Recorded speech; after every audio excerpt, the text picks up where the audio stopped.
within the Indigenous community, we talk about this idea of resilience a lot. And I've heard youth kind of question that and say, I don't want to be resilient. I shouldn't have to be resilient. And so I think one of the questions I started to ask myself in the film is, what does it mean not just to survive, but also to thrive? Hello, my name is Michael Stütz. I'm the head of the Panorama section of the Berlin International Film Festival. Today I'm very happy to welcome the director of our film Night Raiders, Danis Goulet, here for our talk. Denise Goulet was born in Saskatchewan in Canada. She had a film in 2013 in the Generation section named Barefoot. Interestingly, she also worked as a programmer for the Toronto International Film Festival and is also the former director of the Imaginative Film Festival. And we're very happy to have her here today to talk about her film. Hello. Hi. Good to see you. Oh, it's really great to meet you. Thank you so much for everything, of course. It's such an honor.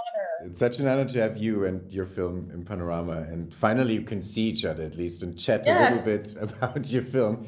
Okay, Danis, maybe you can first describe your film in a few brief sentences.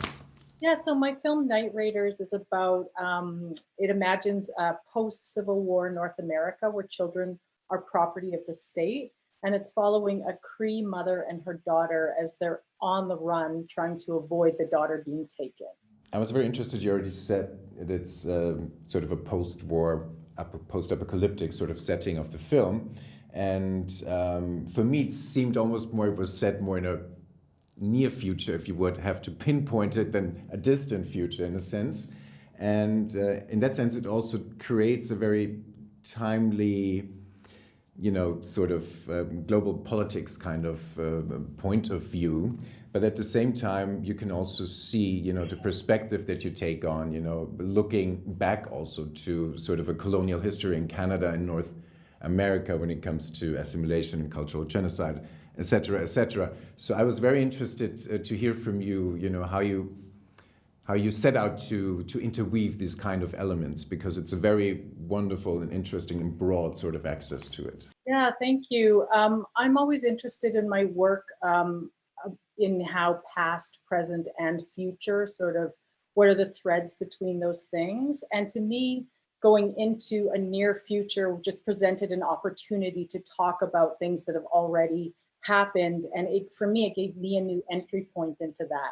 So everything in the film that happens has already happened. It just imagines that it's happening 20 or 30 years into the future, and also imagining what the global political situation might be. So I just created an imaginary timeline going into the future, and also imagining that with the changing demographics in North America, I just thought, as I started to write it about 7 years ago, that there would be a white backlash coming.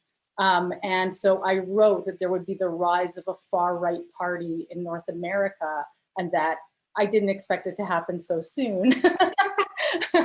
And that would have white supremacist principles, and that there would be a civil war and then a separation of people onto tracts of land. And then, of course, this idea of, you know, taking children away. But I wanted to do that through an Indigenous lens, because, you know, the colonization of North America meant the takeover and the genocide of Indigenous people. We survived and we are still here. And so I wanted to talk about the impact that some of these policies have had on our families and on our communities. How important was it for you? Because you said it was important for you to present an Indigenous perspective and lens. But of course, it's also a very feminist and, you know, lens that you kind of present to us and the audience. So how important was that?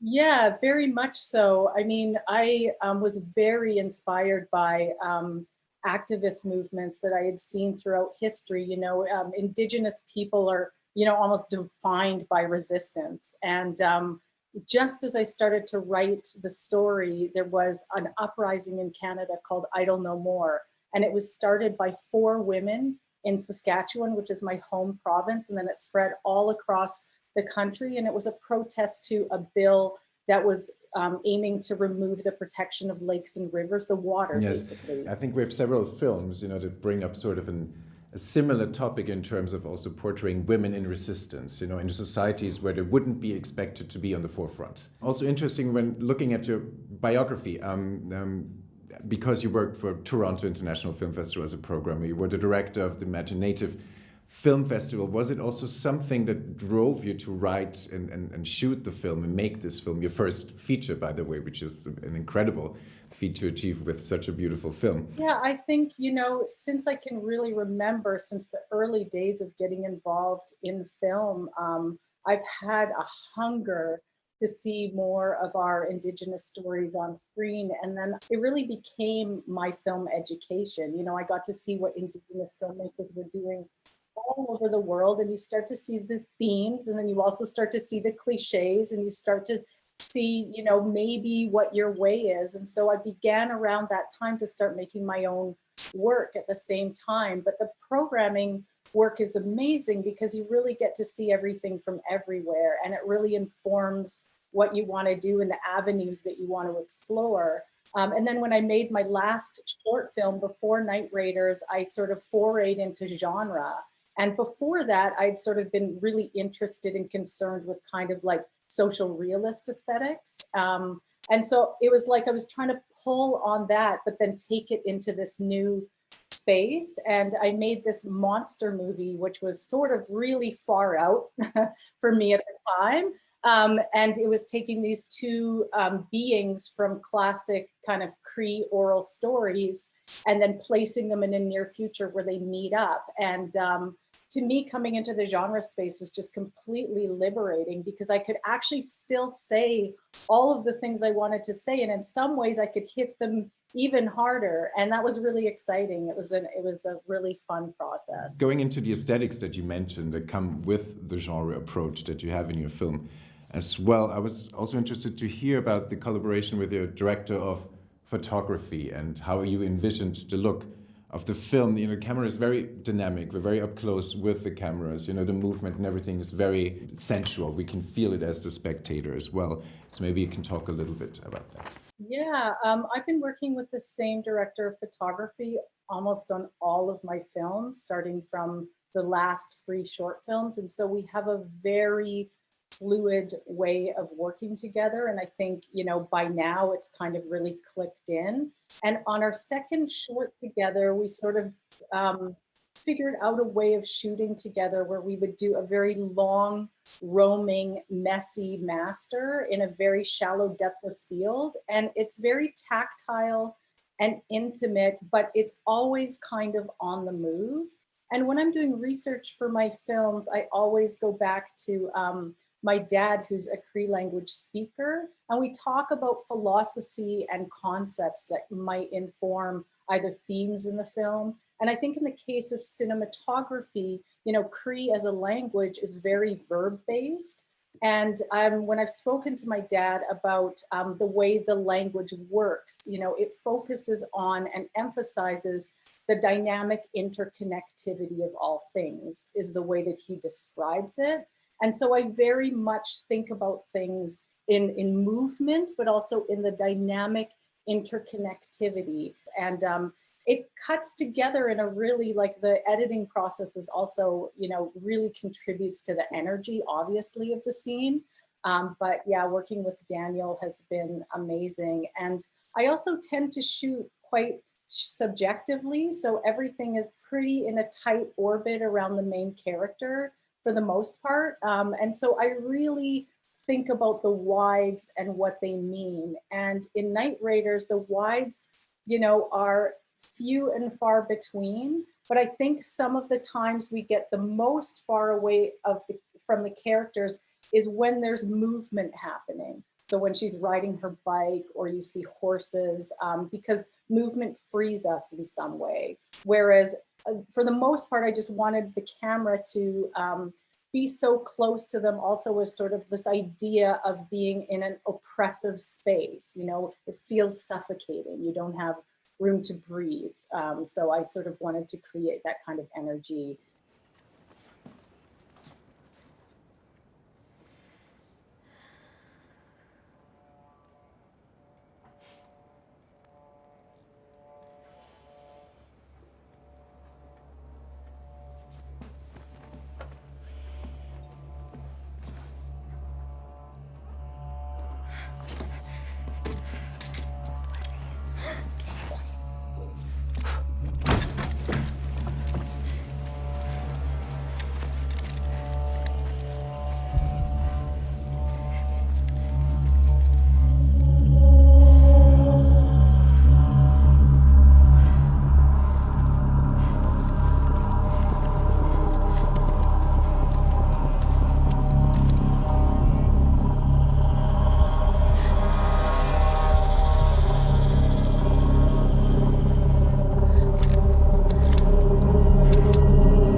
I would be interested in hearing from you how you created the sets with your set designer. You know, where did you shoot and how did you sort of envision, especially the urban sort of, you know, space in this very controlled and oppressed society there?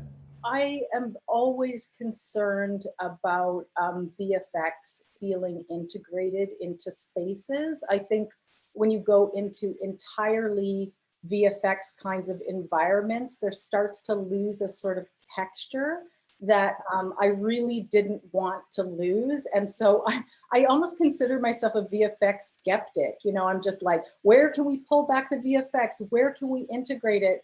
But where I feel it was the most successful is, you know, where you get into the arena of set extensions, you know, so it's like you embellish the world that's already there. So I'm a huge fan of shooting on location, which we did at all times. You know, there was never really much kind of like studio stuff going on. And you know, in that, I worked with a production designer, Zazu Myers, who is an absolute firecracker. And she just, you know, like, she just never stopped. So Zazu and Daniel and I would go into a space and we would just start imagining in our brains in every space that we would scout, you know, what could go here and what could go there. So it is a really dynamic collaboration. And then there is a scene with a wall. And to me, it was really important that that wall be a real wall. So we spent a lot of time looking for something that looked just right, which was incredibly hard to find, but we found it. And again, I just always want that feeling of it being grounded and that the VFX don't feel like add-ons or, you know, that it's all very organic. Yes. I was very specifically interested in the wall because it was very like, well, where did you shoot this, you know? We shot in Hamilton, which is about an hour and a half outside of Toronto. And yeah, just all around Ontario, really. Also, what struck me very much with your film is, I mean, we set out in the beginning of the film with Niska and Wazizi when they are in the woods. They're outside, they're very recluse, you know, they're trying to stay away from the city because they know, or Niska knows, you know, it's very difficult to survive there with a child. And then because of an unfortunate accident, they will have to go into the city because they need to look for medication and for help in a certain sense. So I was very interested also in later on in the film, you know, it's always sort of a nature versus technology, or nature versus sort of, you know, the system that prevails more in the urban spaces than it does in nature. Yeah, I mean, I'm from northern Saskatchewan, a place called La Ronge, which is, if you remember the very first shot in the movie, that's the only one shot on my home territory, which is in northern Saskatchewan, and it's lakes and forest, and it's absolutely stunning. And so I'd always imagined sort of these two worlds, and one is, you know, the where you go out on the land and that there's space there and there's a sense of peace and also comfort in some way and safety. And then there's the urban environment, which is very unforgiving and obviously full of disenfranchised, desperate. And then when the character is sort of living in the city, I would say thematically, you know, this character Niska is very much in survival mode. You know, she's just barely getting by like many other people in the world. And I think within the Indigenous community, we talk about this idea of resilience a lot. And I've heard youth kind of question that and say, I don't want to be resilient. I shouldn't have to be resilient. And so I think one of the questions I started to ask myself in the film is, what does it mean not just to survive, but also to thrive? You know, and that we deserve to thrive, not just to be getting by. And that part of that means, you know, like coming into community and having connections to your home and to other people, and to be deserving of love and to be deserving of having your needs met. And so all of these things are, you know, things that I was exploring in the film through the main character's journey. Yes, and it's also beautiful, you mentioned it, of course, that they come into their strength, you know, and their power is really when they sort of are in their community and when they sort of, you know, manage to do the unimaginable in the end, you know. and Yes. develop their powers. And this is very beautiful to see that you have two female characters and a mother-daughter relationship there, whereas very often I think in popular culture and our society, these kind of roles are always sort of reserved for male characters in a sense, So Yeah. this is a wonderful sort of juxtaposition there that I really, really absolutely love about the film. Yeah, and I think too, all of the characters in the film are, need to find their voice in some way. I would say that's sort of like the thread in the arc of every character. And, when the young girl begins to speak to certain things, not to give too much away, that is also an extension of, part of what inspired that is just, what Indigenous youth are really doing in Canada. They're so outspoken, they're so willing to be seen and heard and out there in a way that I don't think I remember when I was growing up around that time. And it's just so inspiring. How did you find your incredible cast? Oh my God, it is a huge cast. And we definitely had our casting director, Renee Haynes. Her work was cut out for her for sure. But I felt so lucky. I've known Elmaya Tailfeathers as mostly a filmmaker, actually. She plays the lead Niska. And so I started to consider her as an actor, and I saw her beautiful movie, The Body Remembers When the World Broke Open. And then I looked at other things she did. And when she came in to audition, I was literally in tears when she did a scene. And I just knew, she brought such a humanity, and her heart just cracked open in the audition room. And I just, knew right away that she was our Niska. And then for Wasis, we had to search all over North America. We probably had 300 kids submitted from all over North America. And because I'm from the west of Canada, at a certain point, we were looking at shooting in Manitoba. And so we had a local casting director and some partners out there. And they knew of a young actor in Winnipeg. And we looked at her and she was just amazing. And so when I was in Winnipeg, I did an audition with her, and it was amazing because we're actually getting close to shooting and we still hadn't totally found our Wasis. And so I feel like she was waiting for us at the moment that we needed her. Wonderful. I had a question regarding the funding system in Canada. Do you think it has changed in the past years, considering films that boost stories of, and the agency, of minorities, and specifically in regards to First Nation and Indigenous communities? Yes, things are changing, and it is well past time, and actually a really exciting time. And it has not happened by accident. It has happened because of decades of advocacy for Indigenous people to get more support for our stories on screen. And in fact, about 5 or 6 years ago, I was a part of authoring a report on the lack of feature film production by Indigenous filmmakers in Canada. And that report formed the basis of advocacy. And the advocacy had been happening for years before that report was written. And we went to some of the funders and said this had to change. And to their credit, they responded, and Telefilm, for example, which is the main funder of feature films, created targeted funds that would go directly to Indigenous filmmakers. So we were looking around the world, because I think our Indigenous film community is global and very interconnected. So we always look at what's happening over here and how it can, what we can do in our own countries to make things better. Great, that's wonderful to hear, and something that we can also see and feel, when we see many films these days. And well, it's something we can look forward to in the future, and your film being at the forefront right now. And we're so honored and happy to have it in the Panorama program and in the selection this year. Yeah, thank you so much, Michael. We'll see each other soon. Thank you so much. Okay, thank you. Bye-bye. Take care. Bye.